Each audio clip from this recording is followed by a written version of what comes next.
மேலே பாசம் காட்டுறவங்க எப்பயாவது கோவத்தில் சொல்கிற 1-2 வார்த்தைகளை கூட தாங்க முடியறதில்லைங்க. சீ போன்னு கோவத்தில் சொன்னாலும் அது எப்படி அப்படி சொல்லுவீங்கன்னு பொங்கிடுறோம்.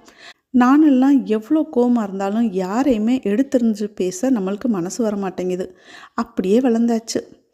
மழை பெய்கிற நேரத்தில் எந்த வேலையுமே பார்க்க தோணலை. சமைக்கணுமேன்னு இன்றைக்கி காலிஃப்ளவர் எடுத்து ஒரு குருமாவை வச்சுட்டு சிம்பிளாக முட்டையை ஆம்லேட் போட்டு லஞ்சை முடிச்சாச்சுங்க. அம்மா வீட்டில் சப்பாத்திக்கு மட்டும்தான் குருமா வைப்போம். கல்யாணம் ஆகிட்டு வந்தால் இங்கே இட்லிக்கு வச்சாங்க, சாதத்துக்கு வச்சாங்க, எல்லாத்துக்கும் இப்போ வச்சு பழகியாச்சுங்க. குருமா வாரத்தில் ஒரு நாள் என்ன குழம்புன்னு நம்ம குழப்பத்துக்கு இதுவும் இப்போ லிஸ்ட்டில் இருக்கிறதுனால அதுவும் ஈஸியாக தான் இருக்குது. காலிஃப்ளவர் குருமா, காளான் குருமா, உருளைக்கிழங்கு கேரட் குருமா, பட்டாணி குருமான்னு ஏதாவது ஒன்று வாரத்தில் ஒரு நாள் வச்சிடுறதுங்க. இந்த மழைக்கெல்லாம் யாராவது சூடாக சமைச்சு கொடுத்தா சாப்பிட்டுட்டு அப்படியே கம்பளியை பூத்திட்டு நல்லா ரெஸ்ட் எடுக்க தோணுதுங்க. வாய்ப்பில்லை ராஜா.